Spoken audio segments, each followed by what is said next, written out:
7월 16일 금요일 NH투자증권의 모닝미팅을 시작하겠습니다. 먼저 뉴욕 증시는 나스닥이 0.7%, S&P 500은 0.33% 하락했습니다. 반면 다우지수는 0.15% 상승에 마감했습니다. 섹터별로는 유틸리티가 1.2% 올라 상승세를 이어갔습니다.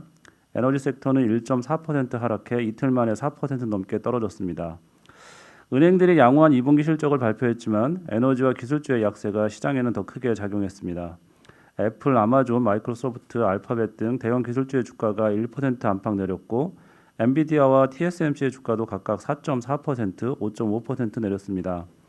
에너지 관련 주식도 증산 기대에 하락했습니다. 고용시장 지표는 양호했습니다. 신규 실업수당 청구 건수가 36만 건으로 팬데믹 기간 중 가장 낮았습니다. WTI는 2.3% 내려 배럴당 71.5달러로 마감했고 미국채 10년물 금리는 1.3%까지 떨어졌습니다. 비트코인은 3만 1,000달러대에서 거래 중에 있습니다. 오늘 저희가 준비한 자료는 총 11개입니다. 먼저 주식 전략부터 발표할 텐데요. 금요일에 미리 보는 주간 투자 전략입니다. 김영환 연구원. 네, 주간 투자 전략 말씀드리겠습니다. 최근 주식시장의 이슈들을 좀 점검을 해보면요. 일단 글로벌로 코로나19 확산이 진행이 되고 있고요. 한편 미국에서는 6월 달까지도 물가 불안이 계속 지속되고 있는 상황입니다. 이 두 가지 요인은 좀 부정적인 요인으로 작용을 하고 있는데 다만 상쇄시켜주는 요인들도 분명히 있습니다. 코로나19가 확산되고 있지만은 이게 중증 환자의 증가 내지는 사망자의 증가로 연결되지는 않고 있다는 점이고요. 또 하나는 물가 불안에 대해서 글로벌 중앙은행들이 여전히 완화적 통화 정책을 유지를 하면서 물가 불안이 일시적이다 내지는 물가가 조금 더 고압 경제가 유지되더라도 완화적 통화 정책을 유지하겠다라는 입장들을 표명하고 있는 부분입니다. 다음 주에 있을 이벤트를 보면요. 주요 경제 지표 발표는 크게 눈에 띄는 부분은 없는데 7월 22일 날 유로존에서 ECB 통화정책 회의가 예정이 돼 있고요. 한편 다음 주부터 본격적인 2분기 실적 발표가 예정이 돼 있어서 포스코와 현대차 그룹주들의 2분기 실적 발표가 예정이 돼 있습니다. 생각해 보면은 최근에 그 ECB에서 인플레이션 목표치를 상향 조정을 했거든요. 이전에 2% 밑에서 근접한 수준을 목표치로 설정하던 부분을 2% 상향하고 필요하다면 오버슈팅도 허용하겠다라는 쪽으로 상향 결정을 했는데 이와 더불어서 크리스틴 라가르드 ECB 총재가 22일 있을 회의에서 지침 변경이 있을 수 있다. 뭐 이런 얘기들을 하고 있었어요. 그 얘기는 결국은 조금 완화적인 기조에 대한 좀 추가적인 얘기가 있을 수 있다라는 점에서 지금 주식시장이 주목하고 있는 물가와 통화정책에 있어서 좀 긍정적인 요인이 될 것 같습니다. 또 한편으로는 코로나19 확산이 글로벌 주식시장의 변동성을 가져오고 있지만은 특히 미국과 영국을 비롯해서 유로존 쪽에서는 그렇게까지 사망자가 늘어나고 있지는 않다는 점에서 소비 심리가 좀 계속 긍정적인 수준으로 유지가 되고 있는데 이런 부분들이 한국의 주요 수출주 실적이 잘 나오고 향후 가이던스가 잘 나오고 이런 부분들이 좀 긍정적으로 작용할 수 있지 않겠느냐라는 생각이 듭니다. 그래서 다음 주 실적이 나올 업종들 자동차, 철강에 대해서 좀 긍정적으로 생각을 하고 있고요. 그리고 계속 특별히 주도주가 없는 상황에서 순환매 관점에서 최근에 코스닥 헬스케어 주식들이 좀 양호한 모습들을 보이고 있는데 이런 흐름이 좀 지속이 되지 않겠느냐라고 생각을 하고 있습니다. 이상입니다. 네, 그 물가 불안 관련해서는 지금 철강 가격이나 구리 가격이 이미 5월 달부터 하락을 했고 유가도 저희가 좀 하락 가능성을 더 높게 보고 있잖아요. 네, 그러면 연말로 갈수록 물가 압력은 좀 낮아질 수 있을 것 같은데 관련해서는 어떻게 주식시장 영향을 줄지 말씀 좀 해주세요. 네, 물가 압력이 한 3월에서 5월까지 높은 수준이었고 이 부분은 코로나19로 인한 기저효과 부분 그리고 또 하나는 글로벌 경기가 회복되는 과정에서 나오는 이런 병목 현상 부분이 물가를 더 급하게 끌어올렸다 이런 부분들이 있었는데 이 부분이 6월 이후에 기저효과가 사라지는 구간에서도 완전히 빠르게 진정되지는 않는 모습들인 상황이고요.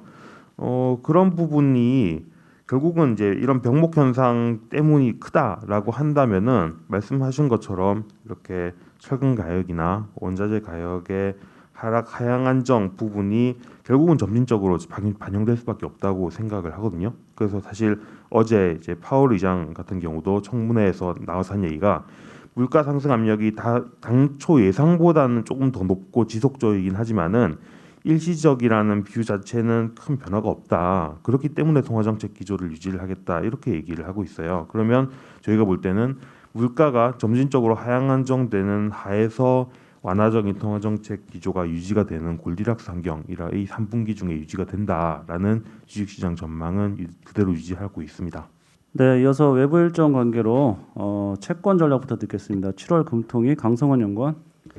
네, 어제 그 7월 금통위가 있었고요. 굉장히 좀 특징적인 부분은 4차 재확산이 있었기 때문에 분명히 금리 인상에 대해서 조금 신중한 모습을 보일 거다라고 한 것이 시장의 중론이었는데 전혀 좀 달랐습니다. 기본적으로 코로나19에 대해서는 영향력을 굉장히 좀 제한적으로 평가를 하고 지금은 코로나보다 금융시장 불균형 누증, 즉 가계대출이 너무 많은 게 더 위험하다라고 평가를 하면서 이 코로나 조금이라도 완화되면 바로 금리 인상하겠다라는 신호를 줬고요. 지금 정책당국의 코로나 시나리오를 따르겠다고 했으니 현재 질병관리청 같은 경우에는 수리 모델을 통해서 코로나 확진자 수 시나리오를 제시하고 있는데요. 이 모델을 감안하면 다음번 8월 금통위까지는 아직은 코로나 끝났다라고 보기는 좀 어려울 것 같아서 일단 저희가 기본적으로 보고 있던 8월 금통위 이후 10월 금통위에서의 금리 인상 전망은 유지하고요.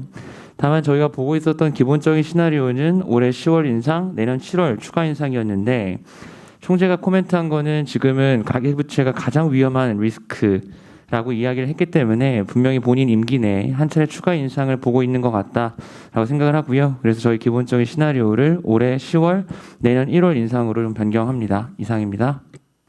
네, 이어서 음식료 산업 먼저 듣겠습니다. 조미진 연구원. 네, 어제 오뚜기가 라면 가격 인상을 발표했습니다. 라면은 대표적 서민 음식으로 인식되다 보니 가격 인상에 정부의 눈치를 좀 볼 수밖에 없고요. 오뚜기의 경우는 또 13년 넘게 가격 동결을 계속 유지했던 중이라 이번 가격 인상은 업종내 큰 이슈였습니다. 2분기 프리뷰 자료에서 이미 언급했지만 올해 2분기에 오뚜기 라면으로부터 구입하는 라면 구매 가격이 인상되면서 오뚜기 입장에서 원가 부담 상승이 본격화된 것으로 파악됩니다. 오뚜기의 라면 가격 인상으로 인해 동종 업체인 농심과 삼양식품 그리고 유사 원재료를 사용하고 있는 제과 업체들 또한 가격 인상 가능성이 굉장히 높아진 상황이라고 판단되고요. 저희는 금번 라면 가격 인상으로 오뚜기의 연결 영업이익은 기존 추정치 대비 9% 개선 효과가 나타날 것으로 추정하고요. 그리고 농심과 삼양식품은 가격 5% 인상할 경우 각각 19% 그리고 16% 개선 효과가 나타날 것으로 예상합니다. 오리온은 점유율이나 경쟁 구도를 고려했을 때 다른 법인은 좀 어려울 것 같고 중국 법인의 파이 가격 인상 가능성이 가장 커 보이고요. 5% 인상 시 영업이익률은 1%에서 2%포인트 개선 효과가 있을 것으로 예상합니다. 가장 가격 인상이 민감한 라면의 인상은 업종 전반적인 가격 인상 분위기 확산의 시그널이라고 보고 있고요. 2분기가 가장 비수기이고 하반기 이후 가격 인상과 관련된 실적과 주가 상승 모멘텀은 더 부각될 것으로 전망합니다. 이상입니다. 네, 다음은 유틸리티 신재생에너지 산업 발표하겠습니다. 이민재 연구원. 예, 하반기부터 20대 대선 대비한 탈원전, 탈석탄 그리고 신재생에너지 관련된 정책 발표들이 각 후보들을 통해서 계속될 걸로 보고 있습니다. 기본적으로 여야 모두 다 탈석탄과 신재생에너지 확대에 대해서는 적극적일 가운데 탈원전에 대해서는 입장 차이가 좀 클 걸로 보고 있고요. 그다음에 해외 원전 수주 관련된 뉴스도 좀 관심 갖고 볼 필요 있다라고 보고 있습니다. 그래서 유틸리티 상반기 때는 쉽지 않았는데 하반기 때는 좀 주목해야 되는 시점이다라고 보고 있습니다. 일단 신재생에너지나 탈석탄에 대해서는 19대 대선 때도 양당 모두 같은 정책 방향을 갖고 있었습니다. 근데 최근에 아리백이나 화석연료 투자 제한 등이 계속 진행되고 있기 때문에 20대 대선에서도 양당 모두 비슷한 정책 흐름 보일 가능성이 높고요. 화석연료 관련해서는 CCUS 같은 해결 방안이 이제 언급이 될 거고요. 그다음에 신재생에너지는 대규모 해상풍력 발전단지, 그다음에 수소 보급 같은 것들이 공기업 뿐만 아니라 민간 기업 중심으로 해서 진행될 걸로 보고 있습니다. 탈원전이 사실은 좀 주요한 포인트라고 생각이 되고요. 19대 대선 때와는 달리 20대 대선 때는 이제 정책 방향이 양당이 서로 다르게 움직일 걸로 보고 있습니다. 19대 대선 때는 비교적 원전 축소에 대해서는 공통된 견해를 갖고 있었는데 지금은 뭐 정책적인 부분들 때문에 이제 서로 입장이 좀 다를 거라고 보고 있고요. 주요한 변수 중에 하나는 이제 여름철 더위입니다. 아무래도 더워지다 보면은 전력 수요가 늘어나게 되고 늘어난 전력 수요는 결과적으로는 예비율에 대한 이슈가 생기면서 블랙아웃으로까지도 이제 언급이 될 수 있는데 이 중에 이제 핵심 변수가 원전 이용률이 7, 8월에 70% 이하로 저조할 걸로 예상이 되면서 만약에 블랙아웃 이슈가 생긴다고 하면은 이런 원전 이용률 낮은 원전 이용률에 대한 비판이 있을 수 있기 때문에 정책적인 무게를 어느 한쪽에 좀 실어줄 가능성이 높다라고 보고 있습니다. 이미 언론 보도는 관련된 얘기들이 계속 나오고 있는 상황이기 때문에 저희 이쪽 부분 좀 주목해야 된다라고 보고 있습니다. 그 외에도 뭐 해외 원전 같은 경우에는 2010년 이후에 UAE 이후에 10년 만에 이제 이집트나 체코, 폴란드, 사우디 같은 지역들에서 수주 나올 가능성이 높다라고 보고 있습니다. 뭐 계속해서 뭐 SMR이라던가 이런 원전에 대한 그 관심들이 많으십니다. 뭐 EU의 텍소노미나 이런 쪽 관심 많으신데 사실 그런 그 전반적인 원전이 확대된다고 해서 우리나라에 직접적인 수혜가 있다라고 보긴 좀 어렵고요. 현재 타겟하고 있는 프로젝트들이 그래도 가시권에 있다라는 것들은 밸류에이션 리레이팅 요인으로 좀 볼 수 있을 것 같습니다. 그래서 지금 계속돼 이제 5년 동안 소외가 됐고요. 뭐 이번 정책 변화 통해서 이제 좀 기대를 가져볼 수 있을 만한 상황이다라고 보고 있고 저희는 아무래도 실적에 대한 부분들이 좀 받쳐줄 수 있는 가스공사를 최선주로 제시를 하고 있고요. 한전 같은 경우에도 뭐 정기요금 불발로 좀 실망감이 컸지만 이제 정책 변화에 대한 기대감으로 관심을 가질 필요 있다라고 보고 있습니다. 이상입니다. 네, 매크로 분석부터 듣고 다시 산업기업 이어가겠습니다. 중국 크레딧 임펄스 관련해서 정혁영 연구원. 중국 2분기 GDP는 전년 대비 7.9% 성장하여 예상치를 소폭 하회했습니다. 기저효과가 소멸됨에 따라서 이 산업 생산이나 소매 판매 등의 주요 지표가 슬로우해졌는데요. 2분기 중국 경제를 견인했던 건 수출이었습니다. 선진국 경기가 회복됨에 따라서 철강, 자동차, 정유 등의 시클리컬 품목들이 미국 그리고 EU향 수출 증가세가 두드러졌습니다. 특히 이번 2분기에 특징적이었던 것은 이 중국 내의 유동성을 보여주는 크레딧 임펄스가 빠르게 하락한 점이었는데요. 현재 중국 정부의 초점이 이 부채 관리이기 때문에 레버리지를 확대하지 않는 긴축적 통화 정책을 이어갔습니다. 하지만 3분기에는 통화 정책이 긴축에서 중립으로 전환되면서 매크로 모멘텀을 지지할 전망입니다. 3분기에는 유동성 환경이 2분기 대비 개선될 것으로 판단됩니다. 이상입니다. 네, 수고하셨습니다. 이어서 반도체 산업 발표하겠습니다. 도현호 연구원. 예, 반도체 말씀드리겠습니다. 앞서 이제 말씀하셨듯이 TSMC가 어제 주가가 5% 넘게 하락을 했는데요. 어제 그 오후에 실적이 나왔습니다. 2분기 실적을 발표를 했고 매출액이 한 3% 정도 증가했는데 영업이익이 3% 감소해서 컨센서스를 좀 미달했습니다. 회사가 이익 미달의 원인을 뭐 부정적인 이제 환율 효과다 이렇게 얘기를 했지만 뭐 5나노미터 공정의 비중 확대로 인한 비용 증가도 원인이 아닐까 그렇게 생각을 하고 있습니다. 2분기는 스마트폰 수요는 상당히 좀 부진했습니다. 이쪽으로 나가는 AP라든지 뭐 모뎀 칩 수요가 안 좋았고요. 반면에 HPC라고 부르는 이제 하이 퍼포먼스 컴퓨팅향 수요는 상당히 좋았습니다. 서버 수요가 2분기부터 늘어나기 시작했고 뭐 북미라든지 중국의 이제 하이퍼스케일러들의 데이터 센터 투자가 재개가 되면서 그쪽 관련된 칩 수요가 좋았기 때문이다라고 저희는 이제 분석을 하고 있습니다. 그리고 자동차 쪽도 뭐 공급이 모자랄 정도로 최근에 이제 쇼티지 상황이기 때문에 이쪽도 수요가 좀 많이 개선됐다 이렇게 보고 있습니다. 3분기에 대한 가이던스를 회사가 제시를 했는데 여기에 대해서 시장에 좀 실망을 좀 해서 어제 주가가 좀 부진하지 않았나 이렇게 저희는 판단을 하고 있고요. 3분기 가이던스로 매출액이랑 뭐 영업이익 매출액 4,115억 대만 달러, 영업이익 1,626억 대만 달러 이렇게 제시를 했는데 매출액은 컨센서스에 부합하는데 영업이익이 컨센서스에 한 5% 정도 미달합니다. 그래서 최근에 TSMC 뭐 실적을 보시면 트래킹해 보시면 아시겠지만 항상 뭐 컨센서스를 뭐 비트하고 가이던스가 좋았는데 이번 분기에 좀 오랜만에 영업이익 같은 경우가 컨센을 좀 미달하는 가이던스를 제시를 했다, 이렇게 판단하시면 될 것 같습니다. 이유에 대해서 저희는 이제 회사도 어느 정도 언급을 했는데 단기적으로 2021년 하반기 현재 시점에서 고객사의 재고가 과거 대비 좀 높다, 이렇게 얘기를 했습니다. 그리고 재고 조정 가능성이 있다라고 언급을 해가지고 이게 좀 시장에 좀 부정적으로 좀 받아들인 게 아닌가, 이렇게 보고 있습니다.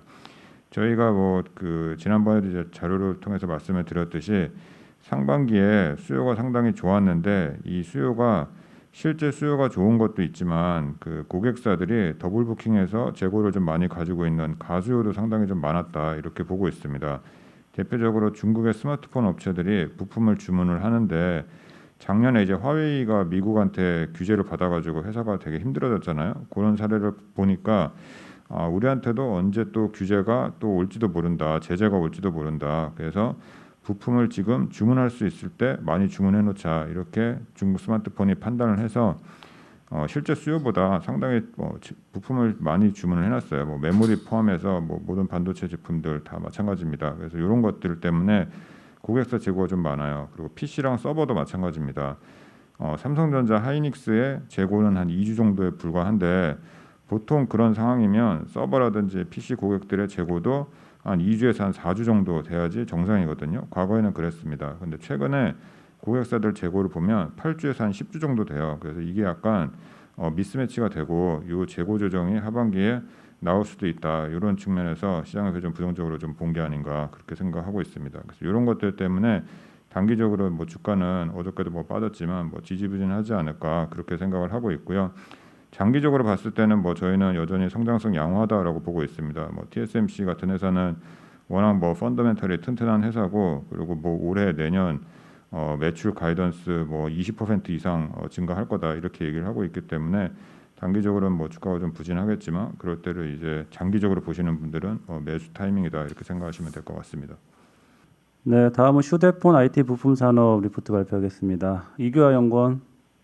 네, 최근에 그 말레이시아 쪽에서 코로나19 확진자가 급증을 하고 있습니다. 연일 최고치를 좀 경신을 하고 있는데요. 그래서 이제 봉쇄 조치가 계속 이어지고 있고요.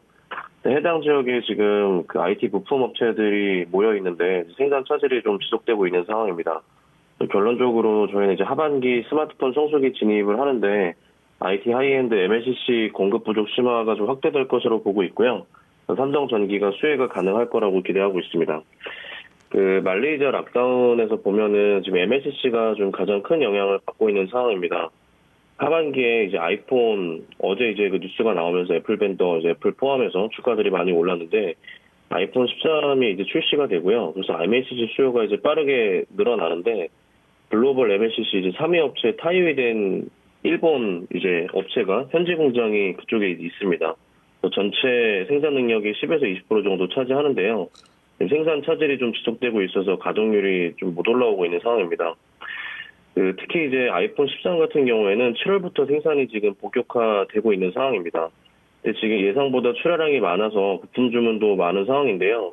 이런 피크 시즌에 아이폰 MLCC 점유율이 20에서 30% 정도 되는 하이웨이덴의 생산 차질은 IT&D MLCC 전체 이제 수급 불균형을 초래할 수 있는 상황으로 저희 이제 판단을 하고 있습니다. 실제로 지금 이미 이제 IT 하이엔드 MLCC 재고는 매우 낮은 상황으로 파악을 하고 있고요. 중저가 쪽에서는 여유가 좀 있지만 일본 업체들이나 삼성전기 같은 경우에는 현재 이제 재고 수준이 30일 정도로 파악을 하고 있습니다. 정상 수준이 60일 정도인데 이거 대비해서는 좀 많이 낮아져 있는 상황이고요. 타이웨이덴 같은 경우에는 말레이시아 공장 생산 차질 때문에 30일보다 더 낮은 상태로 유지가 좀 되고 있는 것으로 파악이 되고 무라타랑 삼성전기에 직접적인 수혜가 좀 가능할 것으로 보고 있습니다. 애플 아이폰뿐만 아니라 중화권 업체들도 스마트폰 출하량이 6월부터 좀 개선세를 보이고 있고요. 하반기가 이제 어차피 피크 시즌이기 때문에 본격적인 출하량 증가세가 좀 나올 거로 예상을 하고 있어서 삼성전기를 포함한 글로벌 MLCC 업체들의 수혜가 기대가 됩니다. 네, 수고하셨습니다. 이어서 의료기기 산업 발표하겠습니다. 나관준 연구원. 네, 의료기기 산업 어제 6월 수출입 데이터 나와서 관련 코멘트 드리도록 하겠습니다. PCR 진단 키트랑 가슴 보형물을 제외한 전 품목에서 수출 성장세를 확인을 했고요. 세부 업종별로 살펴보면은 임플란트는 이제 중국, 러시아 등 신흥국 중심 수출 성장세가 지속되고 있습니다. 특히 중국 쪽이 사상 최대 월간 수출을 경신하면서 지난해 6월부터 약 1년간 고성장세 이어오고 있고요. 저희가 주목해야 될 점은 이제 오스템의 미국 공장과 덴티움의 중국, 베트남 공장 생산 물량이 수출입 통관에 잡히지 않음에도 불구하고 꾸준히 중국, 러시아 중심 수출 고성장 중인 점에 주목해야 한다라고 말씀드리겠고요. 저희는 이제 중국 내에서 임플란트 식립 가능 의사 수와 식립 수요 자체가 증가하면서 중국 임플란트 시장이 구조적으로 개화기에 진입한 것으로 판단을 하고요. 신흥국 익스포저가 높고 밸류에이션 매력도가 높은 덴티움을 임플란트 업종 탑픽으로 제시합니다. 다음으로 이제 에스테틱 의료기기도 장비 누적 판매 대수가 증가하면서 소모품 수주와 미용 시술 자체 수요 증가로 소모품 수출이 급증하고 있는 추세입니다. 원가율이 낮은 소모품 수출 확대로 이제 에스테틱 의료기기 업체들의 탑라인 증가와 수익성 개선이 기대가 되고요. 저희는 이제 브라질 쪽 수출 회복과 함께 중국 포함 기타 지역 수출이 고성장 중에 있는 클래시스를 에스테틱 의료기기 탑픽으로 제시하겠습니다. 다음으로 이제 톡신 말씀드리겠는데요. 브라질과 태국향 수출 회복은 긍정적인 모습을 보였습니다. 하지만 휴젤의 중국향 수출 물량과 대웅제약의 미국향 수출 물량을 제외하면은 전반적인 톡신 수출은 2분기가 성수기임에도 불구하고 과거 대비 부진한 모습을 보이고 있고요. 특히 이제 올해 6월에 중국 정부에서 블랙마켓에 대한 규제를 강화할 것이다 발표한 만큼 앞으로는 정식 허가 시장, 중국의 정식 허가 시장 혹은 미국, 유럽 등의 빅마켓 진출을 하지 않은 기업에 있어서는 톡신 수출이 다소 제약을 받을 가능성이 높다라고 판단을 해서 저희는 국내 톡신 업체 중에서 최초로 중국 정식 허가 시장에 진출한 휴젤을 톡신 업종 탑픽으로 제시하겠습니다. 네, 이상입니다. 휴젤, 근데 최근에 이제 중국 파트너 사완제약 가격을 보면 최근에 조금 조정 받았던 것도 있고 중국 쪽 그 수출 데이터가 조금 밀린 것 같은데 중국 쪽 관련 코멘트랑요. 앞으로 미국이랑 유럽향 지금 진행되고 있는 게 어떤 상황인지 코멘트 부탁드리겠습니다. 네, 우선 사완제약 말씀 주셨는데요. 사실 사완제약은 올해 연초 대비로 봤을 때는 이미 주가가 3배 이상 올랐고요.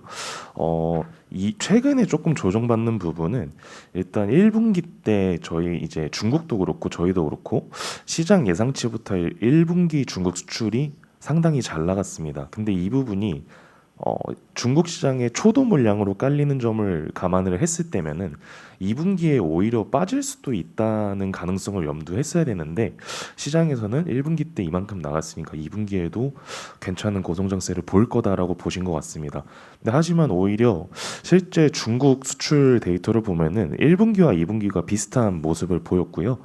휴젤이 연간으로 기존에 200억에서 250억 중국 매출을 기대했는데 이미 1분기 때 80억에서 90억 정도, 2분기에도 그 정도 수준을 했다는 거는 연간으로 보면은 300억은 무난히 달성할 수 있는 수치거든요. 그래서 중국 쪽에 대한 부분은 오히려 예상치보다 더 잘 나가고 있다라고 보시면 될 것 같고요.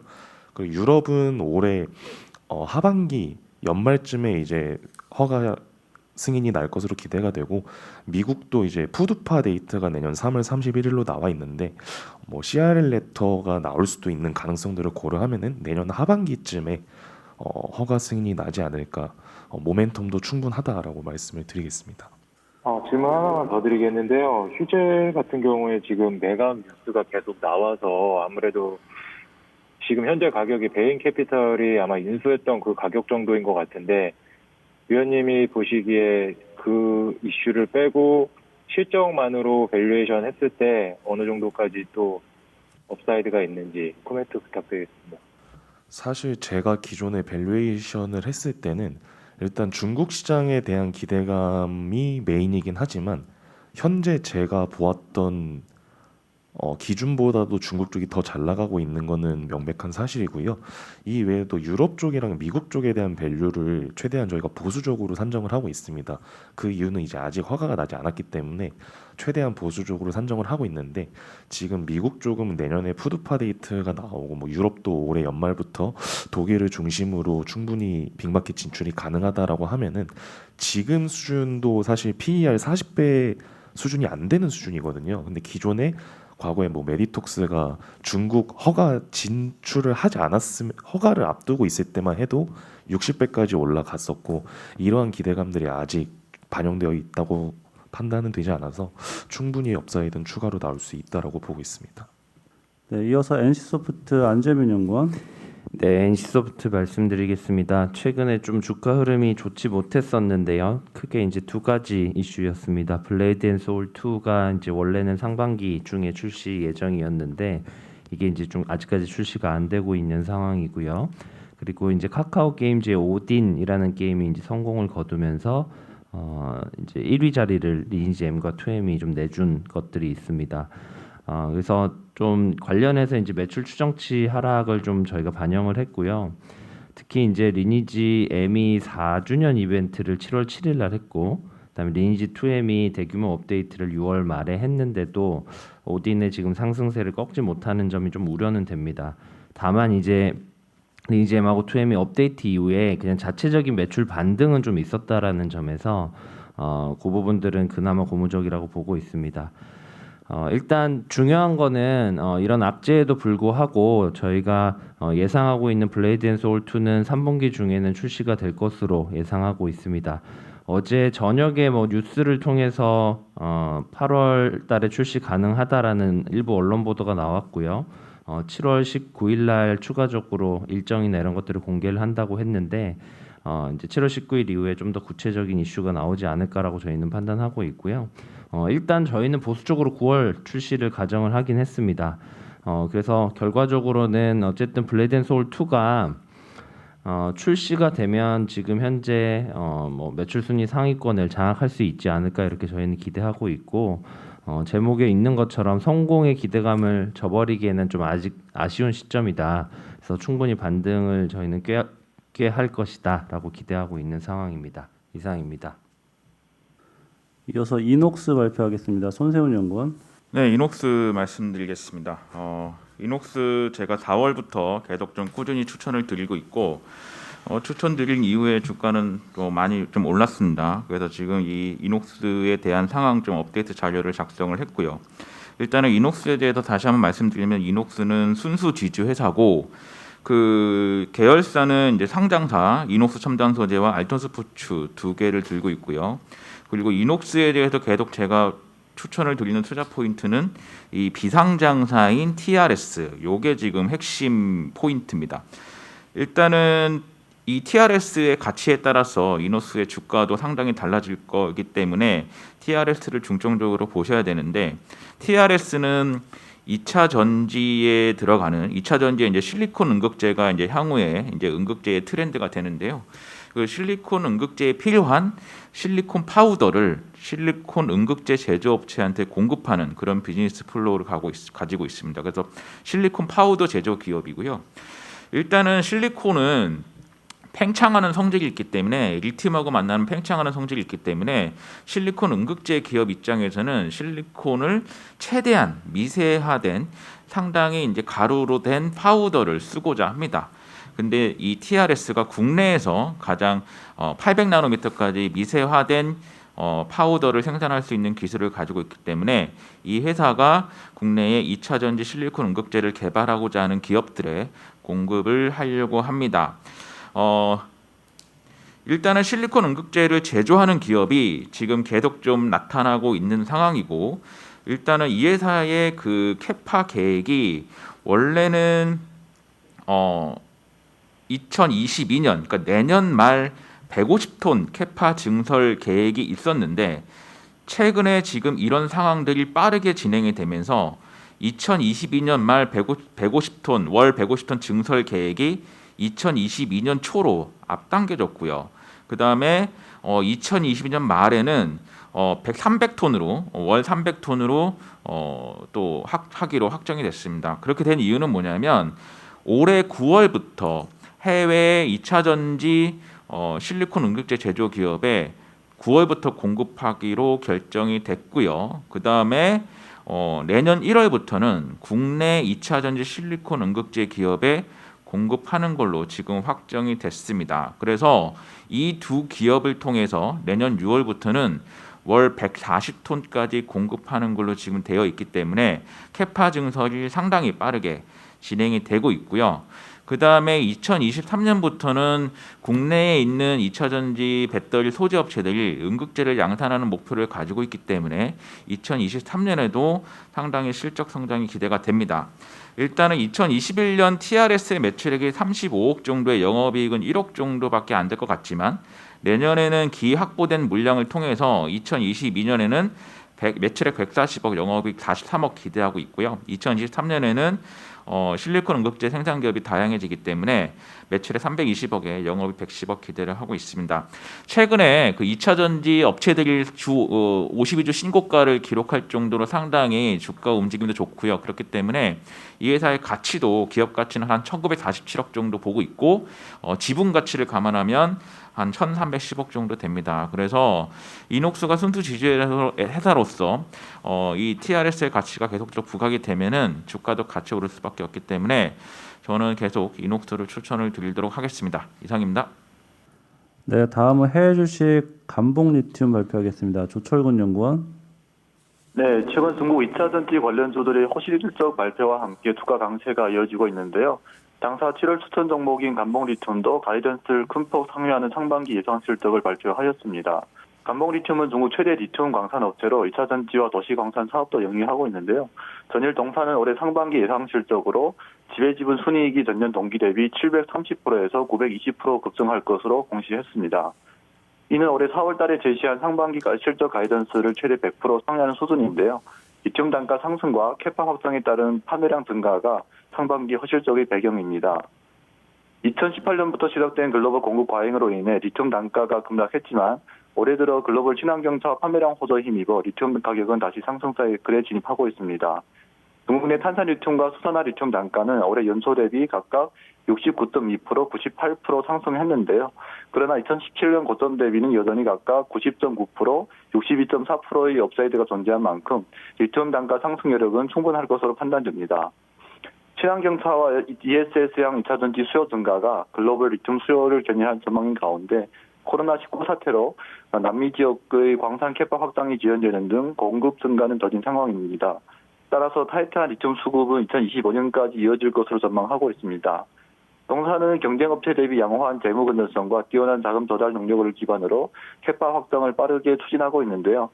최근 2주간 주가가 약 40% 급등하면서 저희 고객 중에서는 접근하기 어렵다라고 하시는 분들도 계신데 저희는 단가 상승에 힘입은 실적 고성장과 함께 주가 강세 지속될 것으로 전망합니다. 이상입니다. 네, 수고하셨습니다. 이상으로 모닝 미팅 마칩니다.